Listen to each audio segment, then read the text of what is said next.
그런데 여기서 진짜 중요한 게 있어요.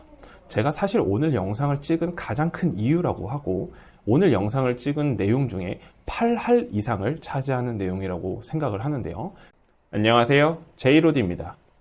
오늘은 중개 사이클 중에 가장 마지막 단계인 잔금일입니다.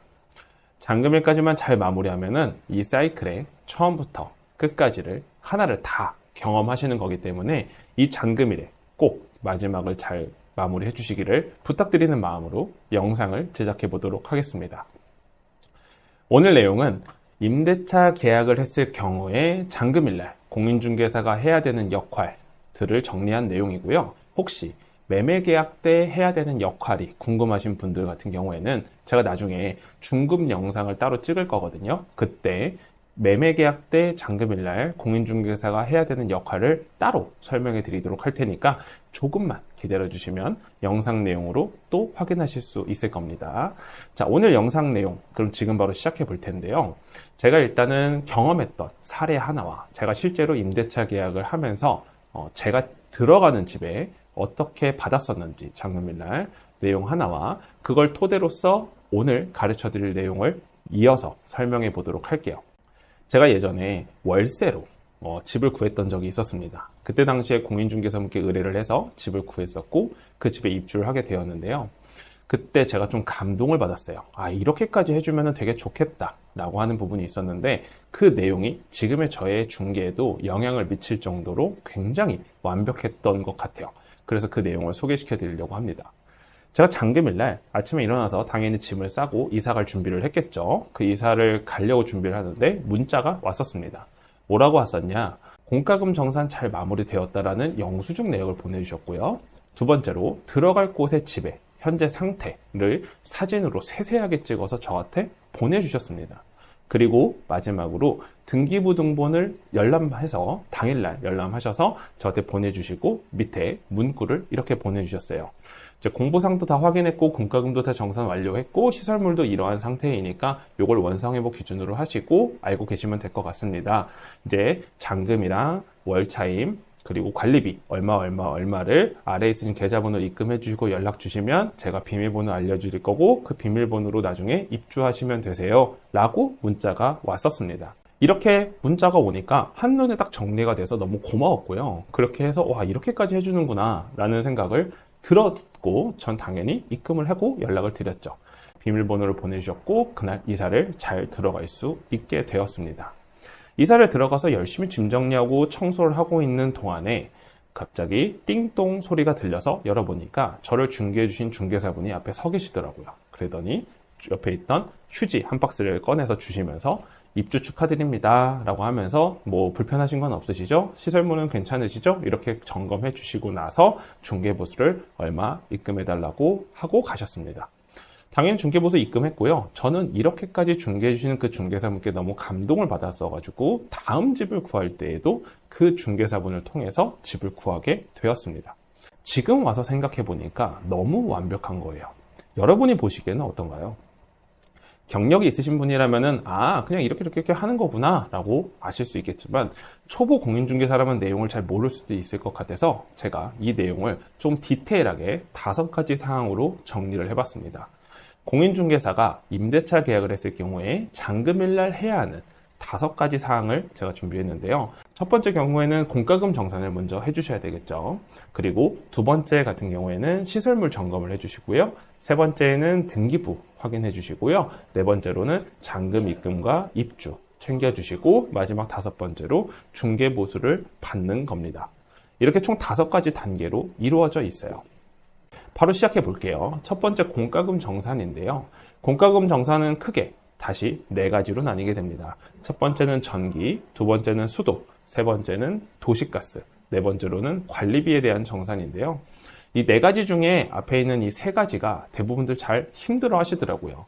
전기, 수도, 가스 같은 경우에는 각 계량기를 보고서 정산을 해서 그리고 임대인 또는 기존 임차인한테 납부를 할 수 있게 해주셔야 되시는데 그거에 대한 영상은 제가 따로 찍어놨으니까 그 영상 확인하고서 내용 이어가 보도록 하시죠.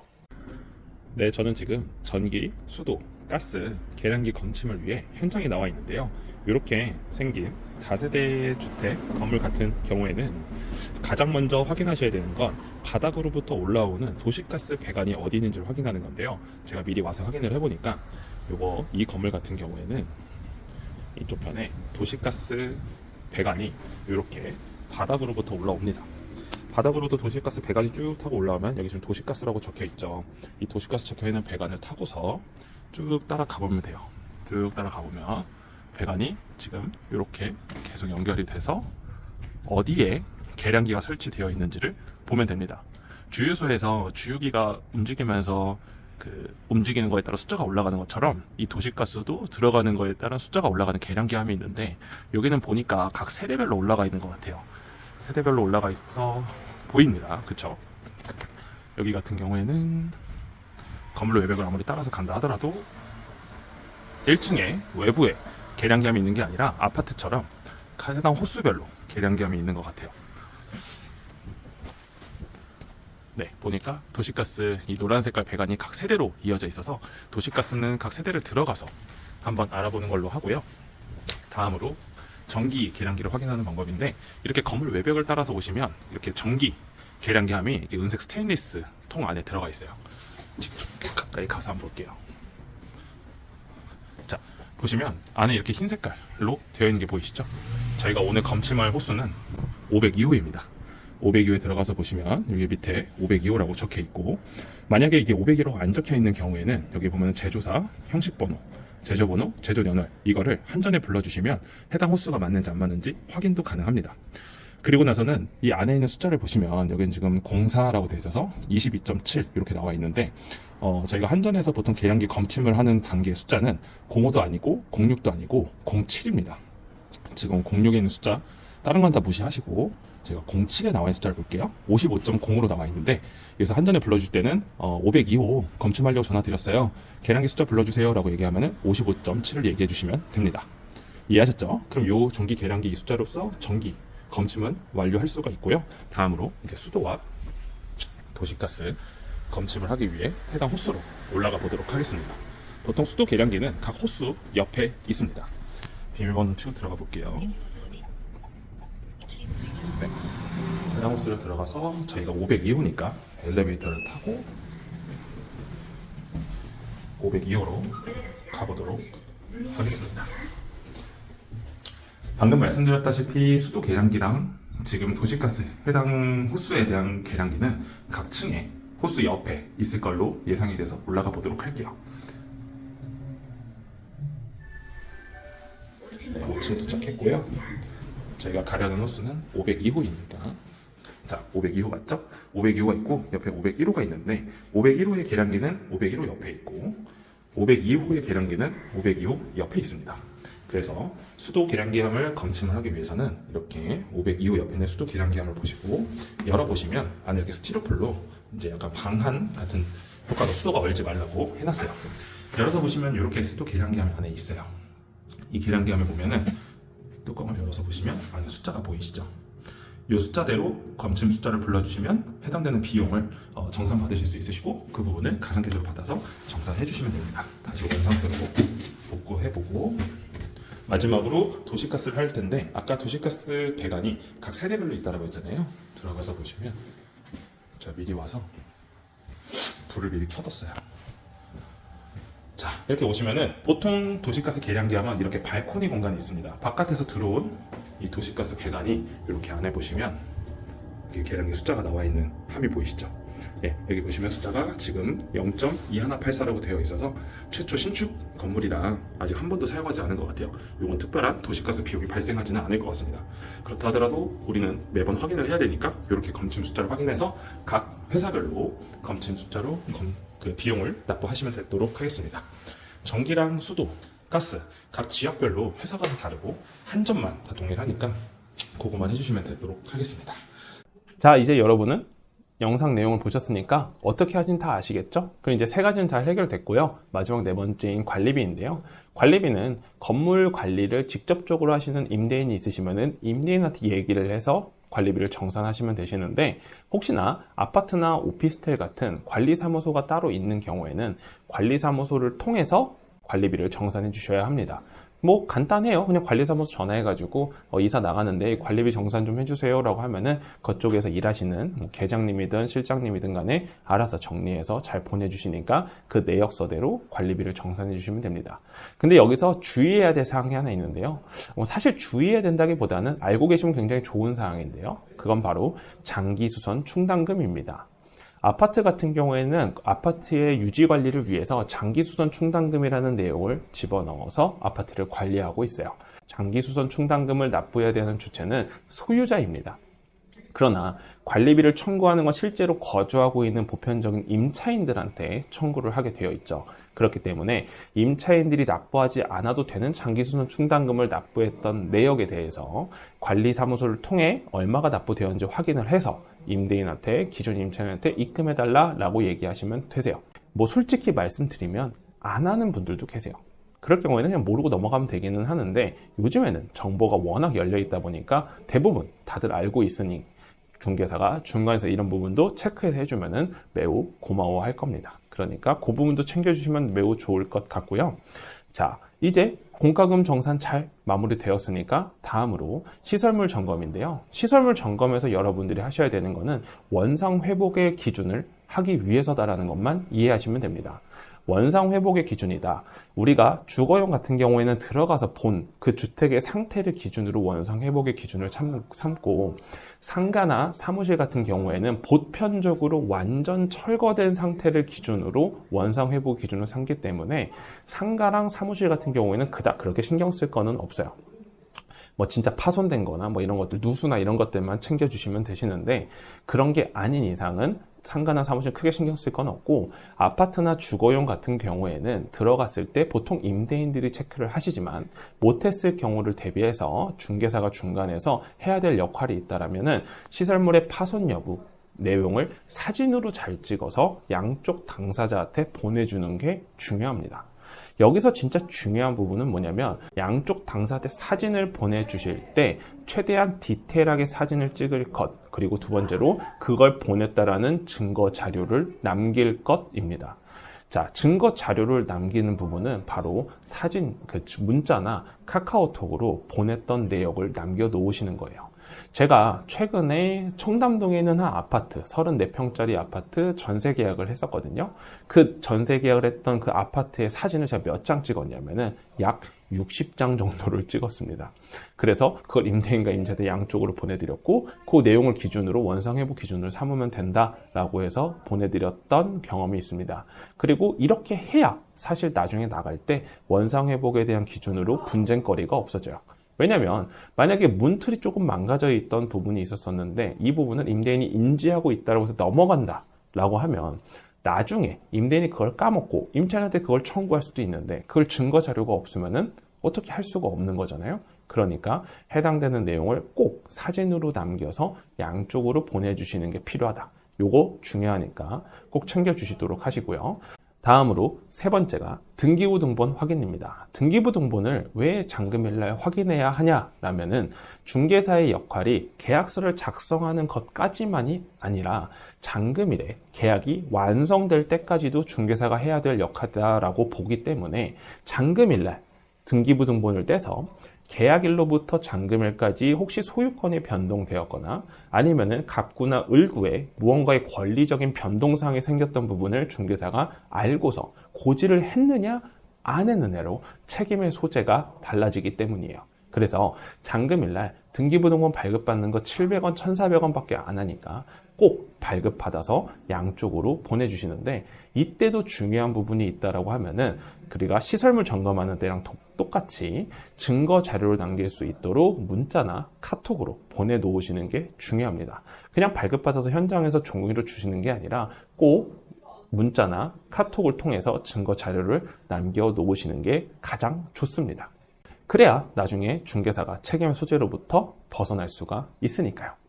아시겠죠? 물론 근데 보통은 큰일 없으니까 안 하시는 분들도 있으신데요. 저 같은 경우에는 보증금이 단돈 500만 원이 들어갔다 하더라도 꼭 확인해 주시는 게 저는 좋다고 생각하니까 여러분들의 자유를 맡기긴 하지만 했으면 너무 좋겠습니다. 자, 이제 다음으로 확인해야 될 사항은 네 번째, 잔금과 입주입니다. 자, 잔금 및 입주를 하는 부분은 어떻게 해야 되냐? 잔금날 잔금 입금해야지 이 부동산에 들어갈 수 있는 거죠. 그러니까 잔금 얼마, 그리고 뭐 얼마, 월차임 얼마, 관리비 얼마 해서 입금 잘 할 수 있도록 해주시고, 그거 입금하고 나면은 비밀번호를 공개해서 얘기해 주시면 됩니다. 그런데 여기서 진짜 중요한 게 있어요. 제가 사실 오늘 영상을 찍은 가장 큰 이유라고 하고, 오늘 영상을 찍은 내용 중에 8할 이상을 차지하는 내용이라고 생각을 하는데요. 그가 바로 잔금을 입금하기 전 입주를 절대 시키면 안 된다입니다. 잔금을 입금하기 전에 비밀번호를 오픈을 해서 신규 임차인이 짐을 넣게 되는 순간 진짜 골치 아픈 일이 생길 수 있어요. 제가 다른 부동산 소장님한테 들은 얘기이고, 그 부동산 소장님이 경험했던 일이라고 하더라고요.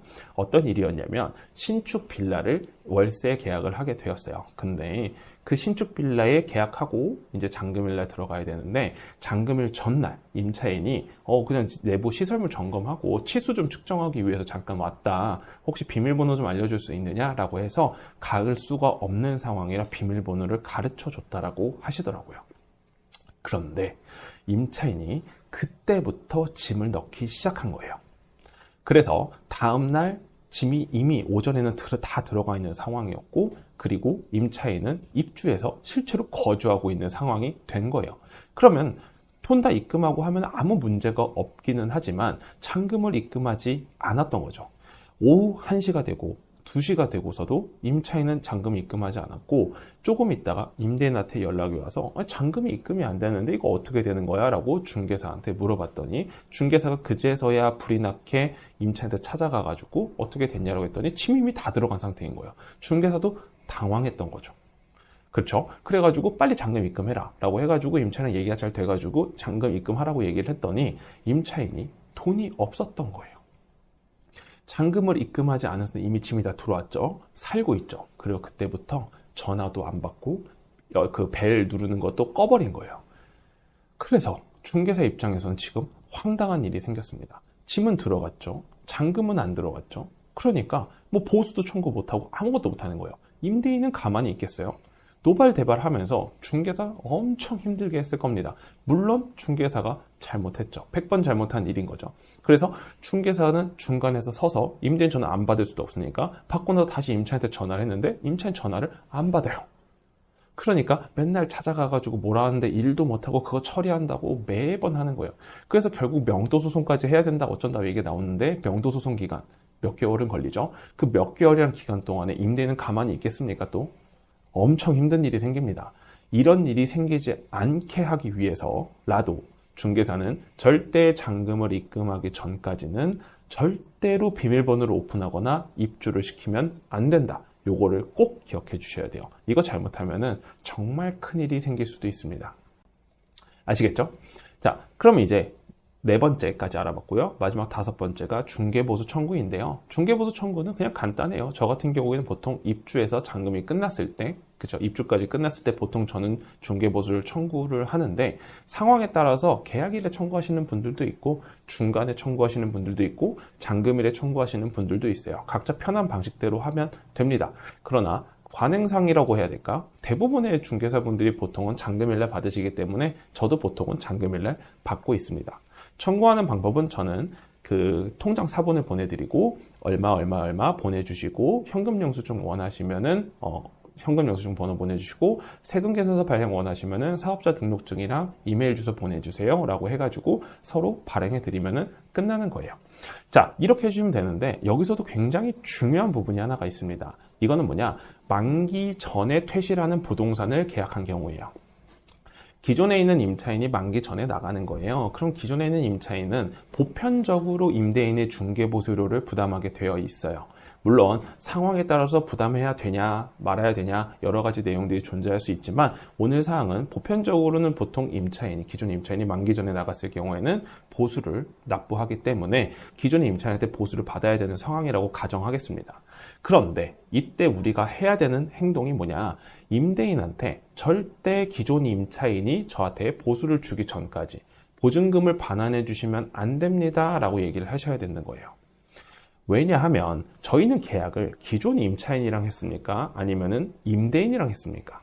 임대인이랑 했죠. 그럼 우린 중개보수 청구권이 누구한테 있죠? 임대인한테 있는 거예요. 그리고 임대인이 기존 임차인한테 다시 청구를 하는 원래 이런 절차를 거쳐야 되는데 번거롭잖아요. 그러니까 저희가 이쪽에 청구를 하고 여기서 기존 임차인이 저희한테 보수를 입금하게 되는 거거든요. 그런데 여기가 만약에 보증금 다 이미 돌려받았어요. 그리고 이사도 나갔어요. 그럼 중개사한테서 이미 떨어져 나간 거나 다름이 없습니다. 돈을 이미 다 돌려받았거든요. 그리고서 잠수 타버리게 되면은 우리는 보수 청구권이 임대인한테 있으니까 임대인한테 보수 다 주세요 라고 얘기하면 어떤 일이 벌어질 것 같으세요? 정말 큰일이 벌어집니다. 만약에 그렇게 해서 보수를 받았다 하면은 무슨 일이 생기냐면 이 임대인의 물건은 두 번 다시 중개하지 못하는 일이 생기게 될 겁니다. 우리 부동산은 임대인은 큰 고객이에요. 그런데 임대인에게 갖고 있는 그 부동산의 물건을 앞으로 더는 계약할 수 없다 라고 하면은 저희로서는 파일을 하나 뺏긴 거죠. 저희의 보수가 앞으로 생길 수 있을 만한 잠재 고객을 뺏기게 된 거죠. 그러니까 보편적으로 보수를 못 받게 돼요. 일 다 하고 보수 못 받는 일이 생기는 그런 일이 겪지 않으시려면 만기 전에 나가는 임차인, 기존 임차인이 있는 경우에는 꼭 임대인한테 보증금 반환하기 전에 보수 입금된 거 확인하고 반환해 주셔야 된다라고 꼭 얘기를 미리 해두셔야 여러분들이 이런 불상사가 생기지 않을 수 있습니다. 자, 이렇게 총 5가지 사항에 대해서 알아봤어요. 별로 어렵지는 않으시죠? 내용이 좀 많은 것 같아 보이는데 사실 실상 해보시면은 별로 어렵지 않아요. 이게 사실 매번 잔금일 때마다 하는 거니까 별로 어렵지는 않지만 처음 보시는 분들한테는 굉장히 많아 보일 수 있고 잘 이해가 안 되시면 여러분 그냥 보세요. 그리고 제가 중간중간 중요하다고 했던 포인트들 있죠? 이런 내용들 잘 참고하셔서 앞으로 중개하시는데 잘 활용했으면 좋겠고요. 원래는 여기서 마무리하려고 했는데 조금 아쉬운 부분이 있어서 한 가지 팁 하나만 더 드리면 사실 이거는 잔금일을 해야 되는 건 아니고 잔금일 전에 해야 되는 건데요. 엄밀히 따지면 계약일 전에 해야 되는 일인 것 같기도 해요. 어떤 내용이냐면 그 계좌이체 한도를 무조건 많이 올려놓을 수 있도록 해주셔야 됩니다. 계좌이체 한도를 올려놓는 행동을 왜 해놔야 되냐라고 하면은 계약서를 쓸 때에는 계약금을 보내는 한도 정도만 만들어 놓으면 되는데 이때 만약에 못 만들었다라고 하면 계약 일정을 조금 뒤로 바꾸거나 아니면은 임대한테 사정을 해서 뭐 어떤 사정에 의해 다음날 입금을 하는 이런 식으로 할 수가 있거든요. 은행에 가서 넣으면 되니까. 그런데 잔금일 날 그렇게 해버리게 되면 무슨 일이 생기냐면 기존에 있는 임차인은 보증금을 반환받아야 나갈 거 아니에요. 그렇죠? 근데 신규 임차인이 계좌이체를 제대로 못 해줬어요. 임대인한테. 그러면은 임대인은 그 돈을 받아서 기존 임차인의 돈을 빼주는 건데 이 돈을 못 받았으니까 빼줄 수가 있어요? 없어요? 없는 거죠. 그럼 기존 임차인은 짐을 뺄까요? 안 뺄까요? 안 빼는 거예요. 그럼 얘는 지금 짐을 싸서 왔는데 들어갈 수가 없는 상황이 생기는 거죠. 그럼 짐 창고에 넣어놓고 딴 데서 거주하고 이런 일이 생기게 되고 얘는 또 이사를 못 갔으니까 얘도 어디론가 또 이사를 가서 거기 잔금을 치러야 되는데 이 돈을 받아야 또 입금할 거 아니에요. 이게 다 동시적으로 이행이 되는 관계이다 보니까 문제가 커질 수가 있습니다. 그래서 중개사가 중간에서 계좌이체 한도를 체크를 해놓게 되면은 이런 불상사가 생기지 않으니 꼭 계좌이체 한도는 챙겨주시면 좋을 것 같습니다. 자, 오늘 내용은 여기서 마무리하도록 할게요. 오늘 내용 정리해 보면은 일단 우리가 임대차 계약을 했을 때 잔금일날 해야 되는 행동은 총 5가지인데 이 중에서 첫 번째는 공과금 정산이고 두 번째는 시설물 점검이고 세 번째는 등기부 확인, 네 번째는 이 잔금과 입주, 마지막 5번째는 그쵸? 중개보수 청구. 이렇게 총 5가지 사항에 대해서 챙겨주시면 된다. 각 사항에 제가 중요한 포인트를 다 말씀드렸어요. 기억이 안 나시면 앞에 돌려서 다시 한번 보시기를 추천드립니다. 자, 오늘 영상 내용도 여러분들께 도움이 되셨다라고 한다면 좋아요, 구독 누르는 거 잊지 말아 주시고요. 여러분의 생각을 댓글로 남겨주시면 감사하겠습니다. 긴 영상 봐주셔서 감사합니다. 행복한 하루 보내세요.